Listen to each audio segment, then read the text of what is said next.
Okay class. अभी जल्दी से स्टार्ट करते हैं आपका आज का सेशन।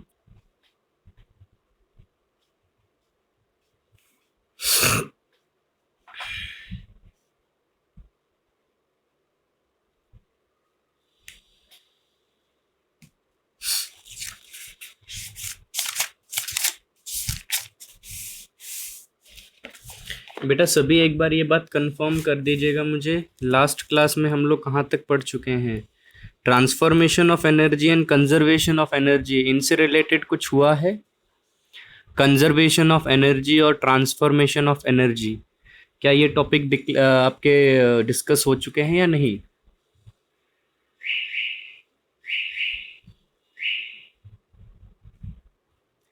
क्लास जल्दी रिस्पॉन्ड करके बताइए। अभी नहीं हुए? ठीक है। आई थिंक यही बचा है। पावर मैंने कल डिस्कस किया आप लोगों से। पावर और कमर्शियल यूनिट ऑफ एनर्जी, ऐसा कुछ किया है जो commercial unit of energy, electricity bill, ऐसे कुछ चीजों का डिस्कशन हो चुका है क्या? इलेक्ट्रिसिटी बिल कैलकुलेट नहीं हुआ होगा शायद, मैं फॉर्मूला ही बता पाया हूँ। इलेक्ट्रिसिटी बिल कैलकुलेट करवाया मैंने क्लास में अभी तक?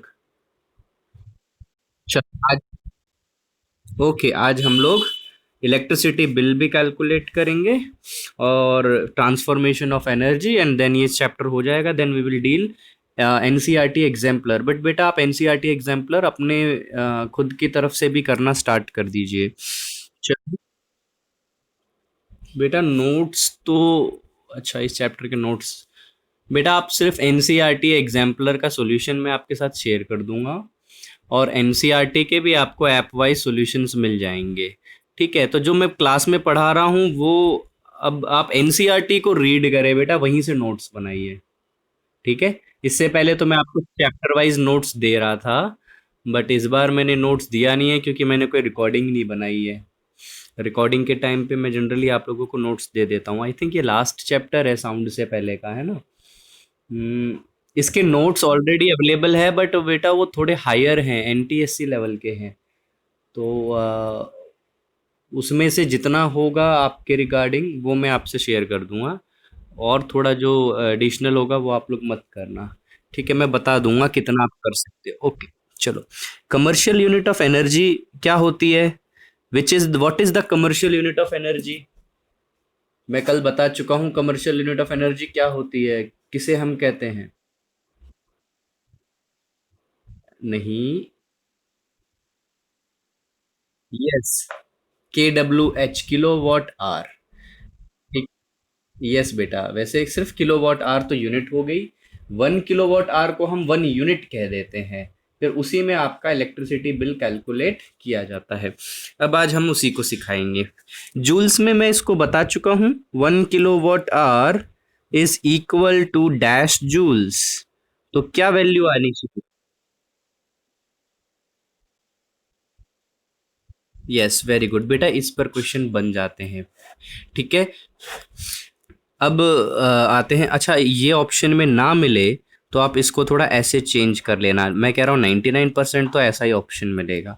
इसको ऐसे चेंज कर सकते हो ना, डेसिमल को हटा के नीचे ले लिया तो बन गया 36 × 10⁵ ऑप्शन में ये भी मिल सकता है, बाद में 50 लिखे हुए मिल जाएं। इसका मतलब ये है, और इसी का मतलब ये है, ये सारी चीज एक दूसरे के इक्विवेलेंट हैं, एक दूसरे के बराबर ही हैं। नाउ मैंने कल एक फॉर्मूला बताया था। Good morning to everyone. Next हमने एक फॉर्मूला बताया था, number of unit consumed, number of unit consumed.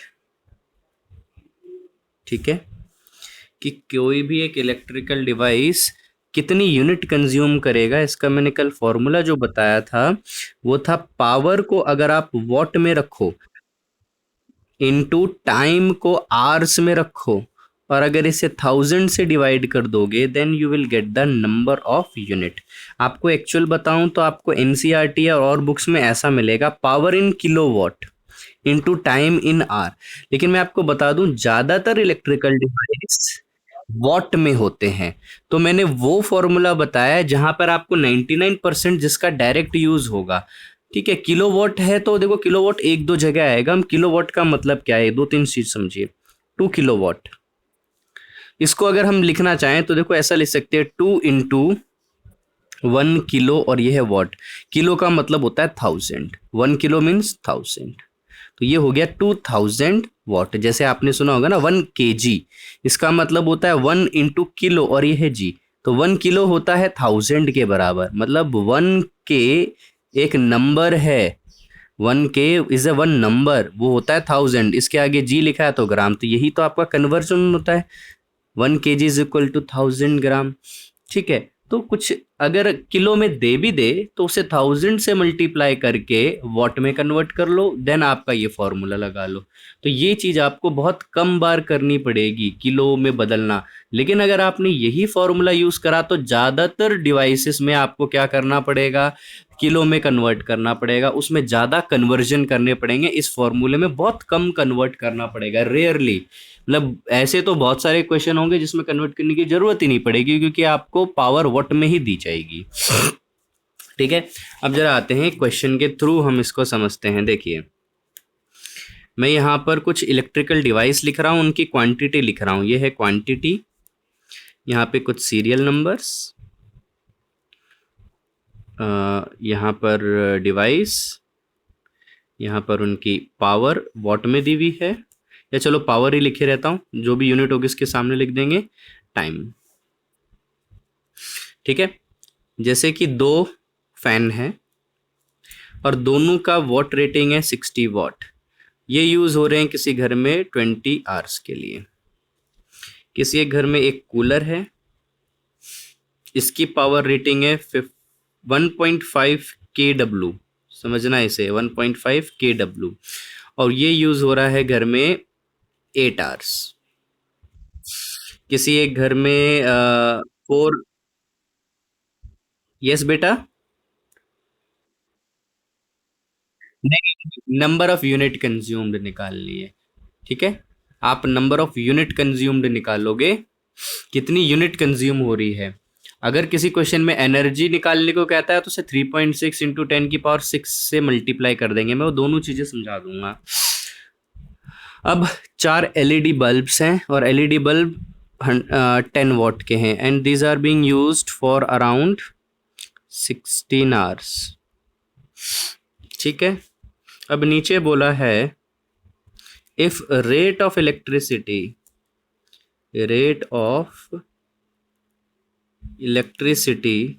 is 5 rupees per unit, calculate the electricity bill for 1 day। एक दिन का इलेक्ट्रिसिटी बिल क्या होगा। ये जो टाइम दिया है कि एक दिन के लिए दिया है, कि एक दिन में ये इतने टाइम के लिए यूज हो रहे हैं, तो ये जो भी डेटा है ये 1 डे का है। हमको एक दिन का ही इलेक्ट्रिसिटी बिल एक का निकलवा ले, फिर वो मंथ का नाम दे दे कि February 2020। तो आप सोच लीजिए February 2020 में कितने दिन होंगे। It is a leap year, तो फिर 29 होंगे। ऐसा कुछ करके जो भी है आप उससे मल्टीप्लाई कर लोगे। वो थोड़ा, क्या बेटा। यस बेटा, रिप्लाई अगेन। हाँ जी, वही मैं कह रहा हूँ, 29 डेज होंगे। तो ऐसे आपको वो थोड़ा सा डेज याद होने चाहिए। ठीक है, कौन से मंथ में कितने डेज होते हैं उस अकॉर्डिंग आप देख लोगे। अब एक का तो निकालना सीखा है, कि डेज तो सिर्फ मल्टीप्लाई करना है अकॉर्डिंगली। ठीक है, तो हम लोग देख रहे हैं कि दोनों फैन की पावर रेटिंग सेम है, तो एक फैन कितनी कंज्यूम करेगा, number of unit consumed by 1 fan. एक फैन कितनी करने वाला है, तो पावर रखिए उसकी वॉट में, टाइम को रखिए आवर्स में, और डिवाइड कर दीजिए 1000 से। पावर है वॉट में, टाइम है आवर्स में, डिवाइड कर दो 1000 से। ये 2 0 गए, वैल्यू कितनी आई 12/10, जिसे लिख सकते हैं 1.2। ये हो गई यूनिट्स। कितनी कंज्यूम हो गई एक फैन से, 1.2। टोटल कितने फैन हैं? 2 फैन हैं। और देखो, ऐसा हो सकता है कि किसी क्वेश्चन में एक फैन की पावर ये है, टाइम इतना है, दूसरे फैन की पावर भी ये हो लेकिन टाइम अलग हो, तो आप उसे 2 से मल्टीप्लाई नहीं कर पाओगे। मेरी बात समझ पा रहे हो? डबल कब होगा? जब पावर भी सेम हो, टाइम भी सेम हो दोनों फैन के, तो हम सीधा 2 से मल्टीप्लाई कर सकते हैं। अगर एक भी चीज बदल दे, अगर क्वेश्चन में दो अलग अलग फैन दे और उसमें से कोई एक भी चीज अलग हो, तो दोनों की इंडिविजुअल अलग अलग ही कैलकुलेट करोगे। इसमें पावर और टाइम सेम है तो जस्ट 2 से मल्टीप्लाई कर दें, तो हम कह देंगे फॉर 2 फैंस कितनी हो गई? 2 मल्टीप्लाई बाय 1.2, 2.4 यूनिट्स। ये कंप्लीट। देन हमारा एक तो ये हो गया। देन हम सेकंड देखते हैं कूलर के लिए। Number of units by cooler. अब देखो कूलर कितनी कंज्यूम कर रहा है, वही फॉर्मूले के अकॉर्डिंग पावर। अब देखो ये 1.5 है, मैंने बोला था वॉट में कन्वर्ट करना है, 1000 से मल्टीप्लाई कर दो, you will get it in what. Decimal हटा, जीरो आया, एक से एक कट गया, मतलब 1500 वॉट। तो इस केस में पावर रख दोगे 1500 वॉट। यही चीज मैं समझा रहा था। क्वेश्चन में अगर किलो वॉट भी दिया है तो उसे वॉट में कन्वर्ट करना बहुत इजी पड़ेगा। ठीक है, मल्टीप्लाई बाय टाइम हो गया 8, डिवाइड किया 1000 से, 20 से 20 कैंसल, देन मल्टीप्लाई दिस, इसका मल्टीप्लाई कर दो तो ये हो जाएगा 90। एक मिनट, 120 करीब आना चाहिए। 4 टाइम्स 60, 60 का डबल 120, 120/10। ठीक है, सो आंसर इज 12 यूनिट्स। एक ही कूलर था तो किसी से मल्टीप्लाई करने की जरूरत नहीं है। थर्ड है आपका number of units by LED. तो एलईडी का कितना पावर रेटिंग दिया है, देखो फॉर्मूला बार बार नहीं लिख रहा हूँ, एक बार यहाँ पर फॉर्मूला लिखा हुआ है। Power multiply by time divided by 1000, power को वॉट में रखोगे। पावर दिया है 10 वॉट, टाइम दिया है 16, divided by 1000, it is 160/1000। Cancel, you will gate, एक मिनट, इसे 16/100 ही रहने दो। 4 एलईडी के लिए कितना हो जाएगा, एक बार मल्टीप्लाई कर दो, 64/100, यही होगा। अब इसको कह सकते हैं 0.64 यूनिट्स। तो टोटल कितनी यूनिट कंज्यूम हो गई एक दिन का? हमारे जितने क्वेश्चन में डिवाइस दिए थे उन सब की हमने यूनिट कंज्यूम निकाल ली। तो टोटल कितना हो गया, दोनों तीनों को जोड़ दो, फर्स्ट सेकंड थर्ड को जोड़ दीजिए, ऐड कर दीजिए। 1.2 प्लस 12 प्लस 0.64, ठीक है। This is 13 and this 13.84, 13.84 units consume हो जाएंगी। ठीक है, अभी तो सिर्फ यूनिट आया है, आपको निकालना है इलेक्ट्रिसिटी बिल निकालना है। ठीक है, एक दिन का। तो ये मतलब आप समझ पा रहे होगे, जो यहाँ लिखा है 5 रुपी पर यूनिट, मतलब 5 रुपये एक यूनिट के लग रहे हैं। तो हम इसका रिवर्स भी कह सकते हैं, एक यूनिट अगर इस्तेमाल करते हो तो 5 रुपये लगेंगे। लेकिन हमने एक यूनिट नहीं, 13.84 यूनिट कंज्यूम करी है, तो 13.84 यूनिट्स। ठीक है, इसका रेट कितना होगा ये पता करना है, मतलब इसे सिर्फ 5 से मल्टीप्लाई करना और तो कुछ भी नहीं करना। ठीक है, इसको जस्ट डिवाइड मल्टीप्लाई कर दीजिए 5 से। 6, 9.2। Okay okay okay okay okay, उसके बाद 6 आना चाहिए बेटा, 9.2 कहाँ से आ रहा है? 68।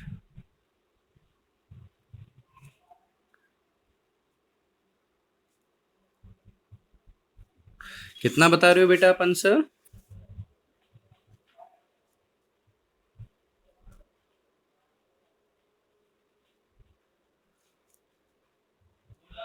69.2 रुपीज आना चाहिए।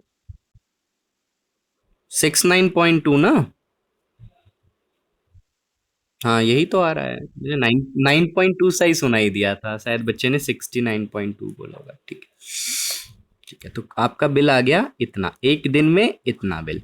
अगर ये कह दिया जाए this is the month of September, you can calculate September 2020, we can easily calculate. पहले देखना पड़ेगा सितंबर मंथ में कितने डेज होते हैं, है ना, उसके अकॉर्डिंग आप देख सकते हो, कैलकुलेट कर लीजिएगा, ठीक है। 30 days, I think September contains 30 days, तो 30 डेज से मल्टीप्लाई कर लो, you will get the answer. Your screen is very blur, Rekhanjali बेटा आपका नेटवर्क इश्यूज रहता है हमेशा ही। मेरी स्क्रीन ब्लर नहीं है क्योंकि मेरे दूसरे फोन की मैं आप दिखा दूं, उसमें मेरी ही रिकॉर्डिंग आ रही है बेटा, इसलिए मैं आजकल दूसरे फोन पर साथ में ज्वाइन करता हूँ, ताकि मैं देख सकूं कि स्क्रीन कैसी आ रही है। चलो मैंने इसकी रिकॉर्डिंग कर रखी है, मैं इसको ग्रुप पे चैनल पे डाल दूंगा, बट बेटा it is the network issues from your side, इसमें मेरा कोई सॉल्यूशन मैं कर भी नहीं सकता, ये आप ही की तरफ से सॉल्व होगी, है ना। चलो, तो ये हो गया इलेक्ट्रिसिटी बिल कैलकुलेशन, ठीक।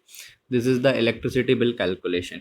अब इसको कैलकुलेट करने का आप लोगों को आ गया है, इजीली कर लोगे बेटा, कोई भी क्वेश्चन आ जाए कुछ भी नहीं होगा इसमें। अब बात आती है कि कभी कभी ना, जैसे हमने ये जो यूनिट कैलकुलेट करी, बोल देता है कि इसे जूल्स में कैलकुलेट करो, कैलकुलेट इन जूल्स। बेटा इसे इसमें कैलकुलेट करना बड़ा आसान है, जल्दी जल्दी हो गया। अब जूल में कन्वर्ट करना है तो आप देखो, 1 किलो वॉट आर, इसी को तो 1 यूनिट कहते हैं, और इसी को कहते हैं 3.6 इंटू 10⁻⁶ जूल। तो जब मुझे एक यूनिट की वैल्यू पता है जूल्स में, तो क्या मैं इतनी यूनिट की वैल्यू जूल्स में नहीं निकाल सकता? इट्स क्वाइट इजी, एक बार जल्दी से कैलकुलेट किया और बस निकाल दो।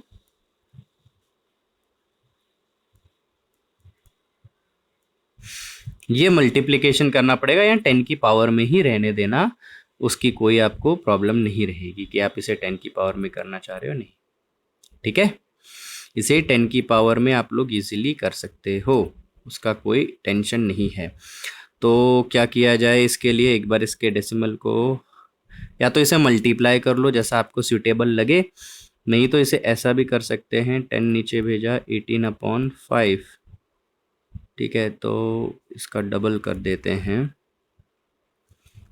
इस 26 16 18 एक 9,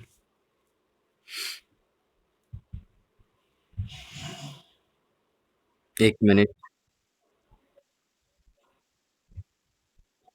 अच्छा, कैलकुलेट कर लिया, 49.764। बेटा खुद से कैलकुलेट करना, डोंट यूज एनी कैलकुलेटर, ठीक है, ये कन्वर्जन कर लेना, ठीक है, जस्ट कैलकुलेट करना। मैं अभी मन में ही कैलकुलेट करने की कोशिश कर रहा था, ठीक है, आप कर सकते हो जैसे भी आप कैलकुलेट करते हो, जल्दी जल्दी मल्टीप्लाई करने का जो भी आपको प्रोसेस लगे, यू कैन डू। 16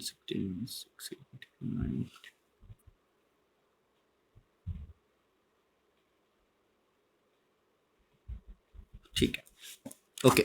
तो ये यूनिट्स जो है जूल्स में भी कन्वर्ट हो जाएगी, बस ये कन्वर्जन करना है। अब एक क्वेश्चन आपको समझाता हूँ, आपको एनसीईआरटी और हर जगह मिल जाएगा। वो बोलता है कि दो डिवाइस दे देगा, जैसे आपको दिया हुआ है एक टीवी और एक टोस्टर, एग्जैक्टली यही दो वैल्यूज आपको शायद एक क्वेश्चन में दी हुई हैं।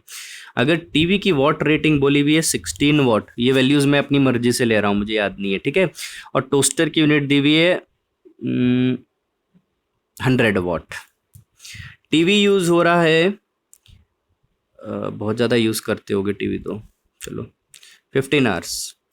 टोस्टर यूज़ हो रहा होगा, एक काम करते हैं टोस्टर की वॉट रेटिंग बढ़ा देते हैं। Toaster is being used for 5 minute in a day, ये पूरे दिन की बात है।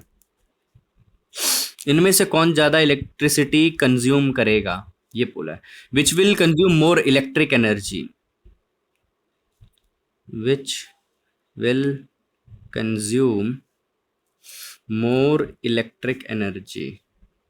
यस बेटा, कोई कुछ बोल रहा था तो जवाब दीजिए।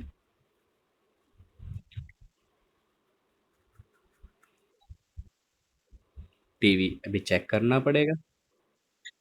ठीक है बेटा, मोस्ट प्रोबेबली टीवी हो सकता है, ठीक है, देखो इसको भी थोड़ा और बढ़ा लेते हैं, चलो 50 कर देते हैं। ऐसी बात है, देखो बेटा, आपको इलेक्ट्रिक एनर्जी, तो जो हमारी नंबर ऑफ यूनिट कंज्यूम्ड होती है वो भी तो एनर्जी तो है, बट वो कमर्शियल यूनिट में है। हमें कम ज़्यादा बताना है। इसकी वैल्यू चाहे कमर्शियल में निकाले और इसकी कमर्शियल में निकाले तो वो एनर्जी को ही रिप्रेजेंट करेगा। हमें सिर्फ कंपैरिजन करना है। आंसर तो नहीं बोला इसने कि जूल में निकालो, ऐसा तो कहीं नहीं बोला ना, ऐसा यूनिट में निकालो। इसने बोला है which will consume more electric energy. तो हम कमर्शियल यूनिट में जल्दी आसानी से निकाल सकते हैं, क्योंकि टाइम आर में दिया हुआ है, कन्वर्ट नहीं करना पड़ेगा। यहाँ पे मिनट दिया है, इसे जरूर आर में कन्वर्ट करना पड़ेगा।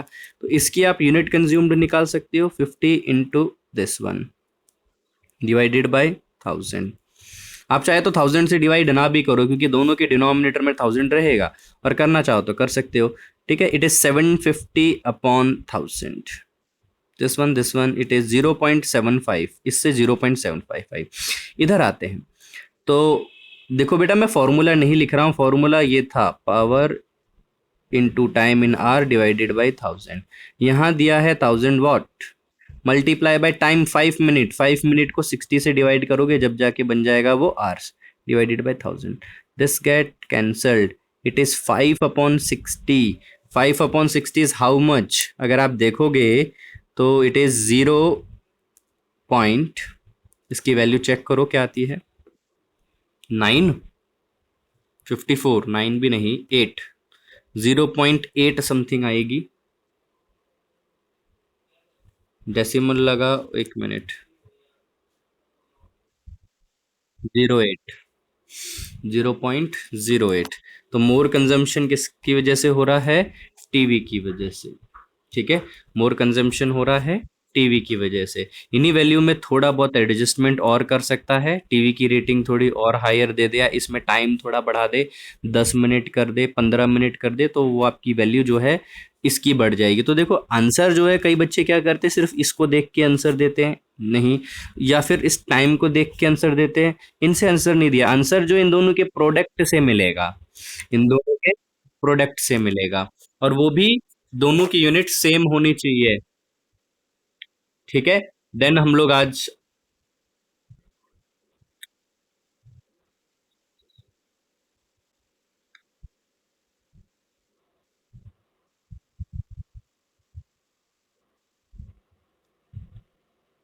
ओके, नेक्स्ट हम लोग कर रहे हैं conservation of energy. Conservation of energy, देखो एक दो टर्म समझनी थोड़ी सी जरूरी है। एक, जैसे हमने पढ़ा है काइनेटिक एनर्जी, एक पढ़ा है पोटेंशियल एनर्जी। अगर इन दोनों को आपस में ऐड कर दिया जाए तो जो एनर्जी बनती है वो बनती है मैकेनिकल एनर्जी। आपको बुक्स में इसी मैकेनिकल एनर्जी को टोटल एनर्जी के नाम से दिया जाता है।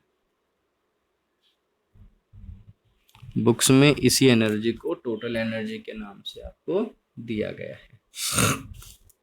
ठीक है, अब कंजर्वेशन ऑफ एनर्जी क्या कहता है? कंजर्वेशन ऑफ एनर्जी, कंजर्व का मतलब होता है same.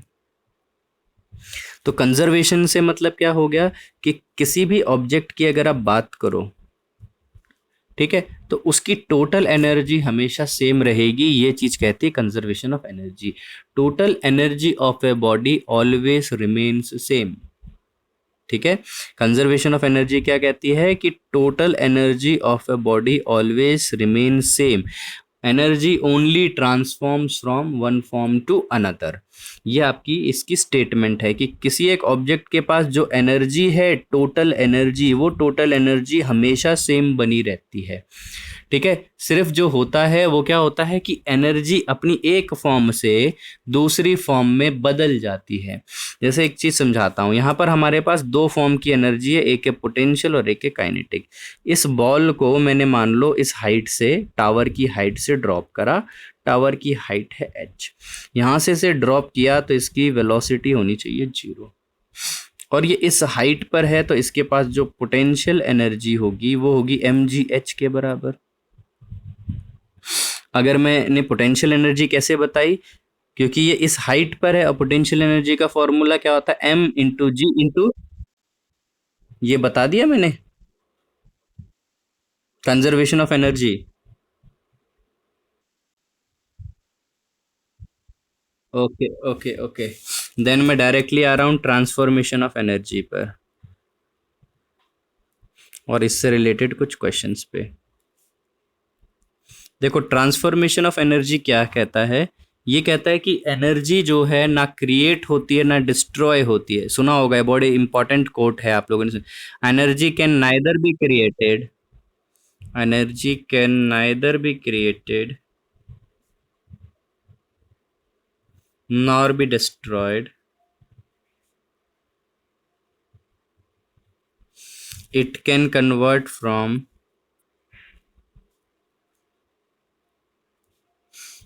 one form to another। Energy ना तो क्रिएट होती है ना ही डिस्ट्रॉय होती है, वो एक फॉर्म से दूसरे फॉर्म में कन्वर्ट होती है। मैं आपको कुछ फॉर्म्स ऑफ एनर्जी के नाम बता देता हूँ। देखो साउंड, जो अभी जैसे मैं बोल रहा हूँ, sound is a form of energy. Light is a form of energy. Heat is a form of energy. ये काइनेटिक और पोटेंशियल तो आप लोग पहले ही पढ़ चुके हो, it is a form of energy. Work is a form of energy, इसको भी ध्यान रखना। ठीक है। अब इसके अलावा केमिकल्स जो हैं, केमिकल्स के अंदर भी एक तरह की एनर्जी होती है। आप लोगों ने सुना ही होगा, केमिस्ट्री के अंदर एटम्स आपस में जुड़े होते हैं एक तरह के इंटर एटॉमिक बॉन्ड की वजह से, उस बॉन्ड में एनर्जी होती है। तो केमिकल्स के पास भी एनर्जी होती है, उसको जनरली हम केमिकल एनर्जी कहेंगे। यहाँ पे हम इंटर एटॉमिक बॉन्ड एनर्जी और वो सब चीज़ वर्ड यूज़ नहीं करने वाले।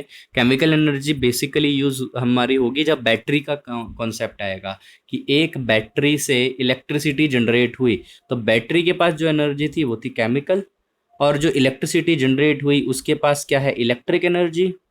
ठीक है। और अगर उसने बल्ब को जलाया है तो इलेक्ट्रिक एनर्जी किस में बदल गई, लाइट एनर्जी। तो इस तरह से हम लोग कन्वर्जन्स को पढ़ेंगे। ठीक है।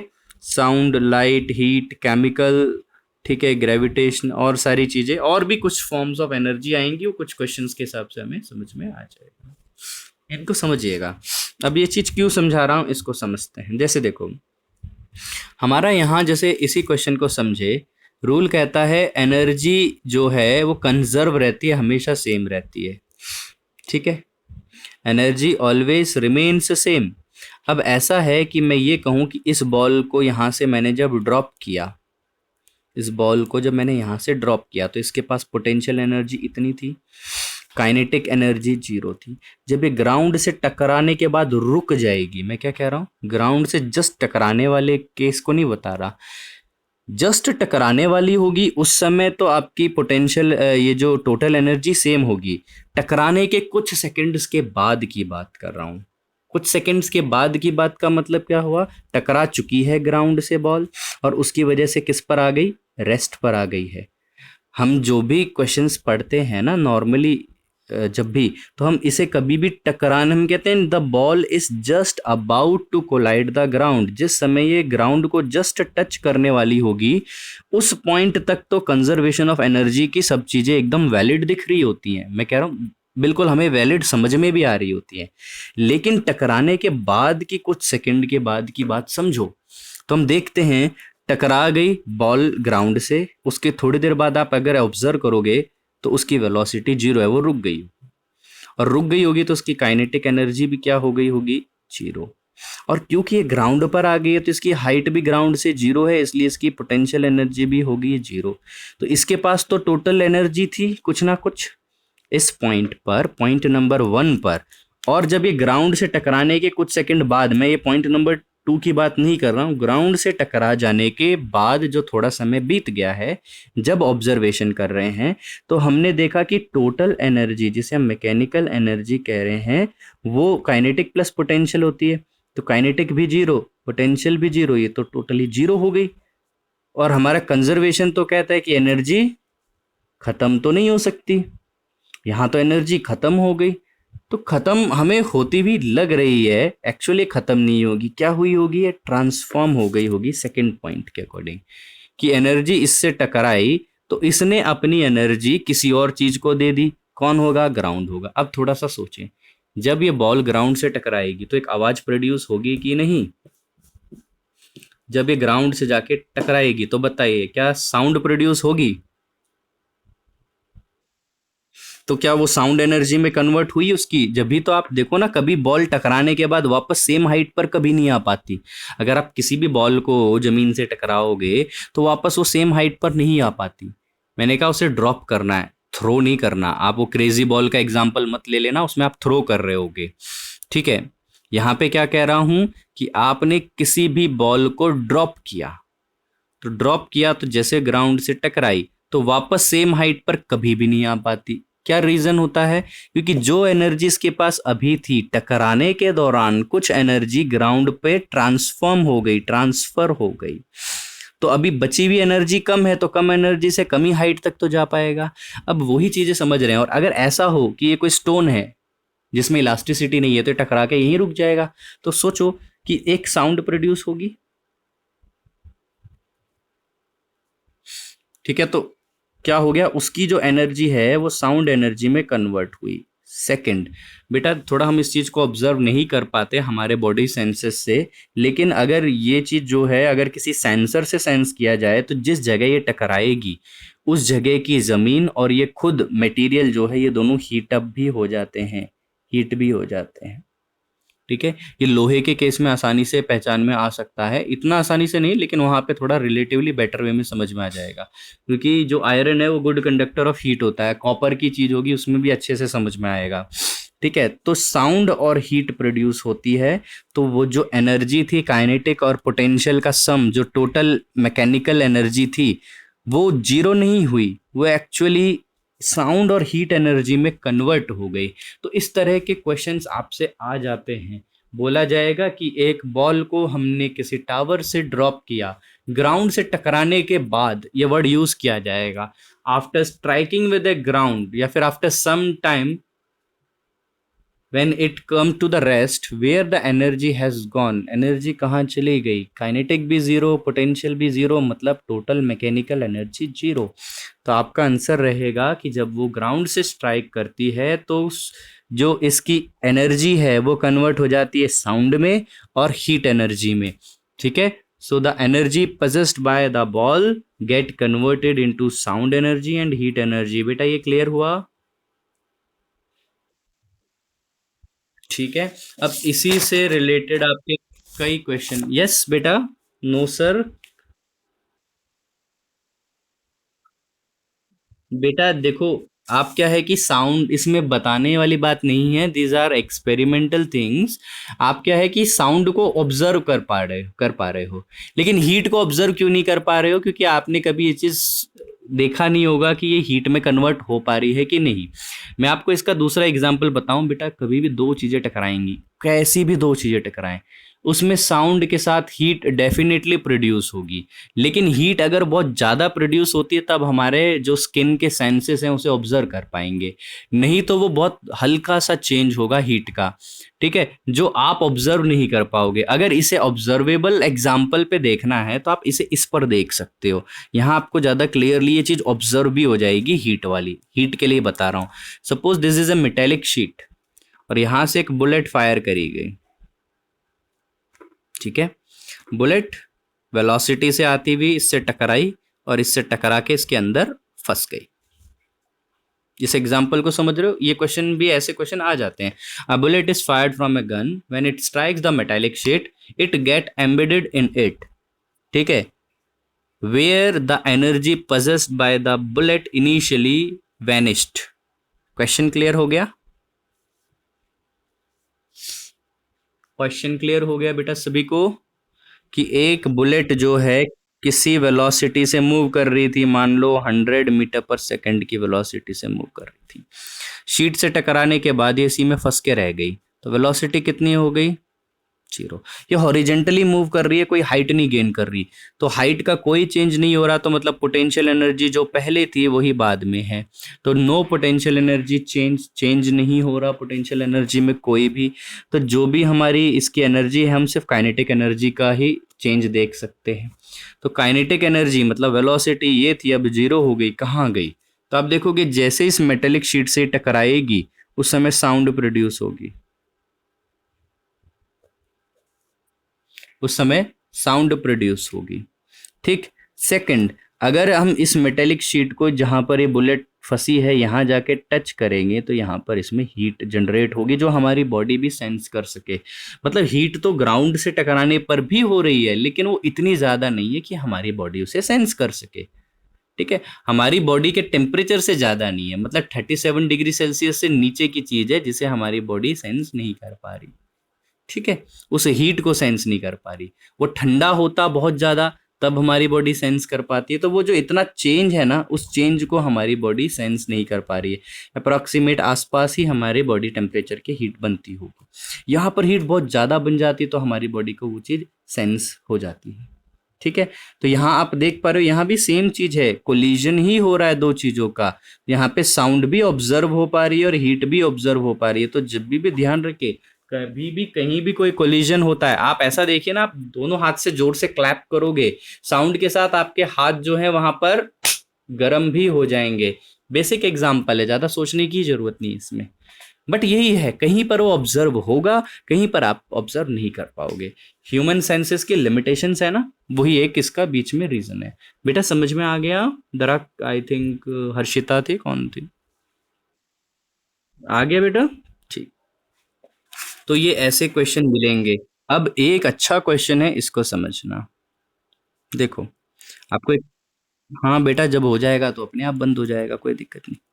ये कोई एक पेंडुलम है और अगर मैं इसे एक वैक्यूम चैम्बर में ले जाऊं, देखो कई बच्चों के दिमाग में वैक्यूम नाम बोलते ग्रेविटी एब्सेंट होने का हिसाब आ जाता है। वैक्यूम का मतलब है एयर का एब्सेंस होना, ग्रेविटी स्टिल प्रेजेंट रहती है। ठीक है, समझिए कि एक वैक्यूम चैम्बर के अंदर मैंने एक पेंडुलम को ले गया। अब ये पेंडुलम इस समय जिस रेस्ट पोजीशन में, वो ये वाली है, तो इस रेस्ट पोजीशन को मैं ऐसा मानता हूँ। जहां पर पेंडुलम रेस्ट में है, इस पोजीशन को कहा जाएगा मीन पोजीशन, जहां पे पेंडुलम रेस्ट पर था। अगर मैं इस पोजीशन से उठा के पेंडुलम को खींच के यहां ले जाता हूं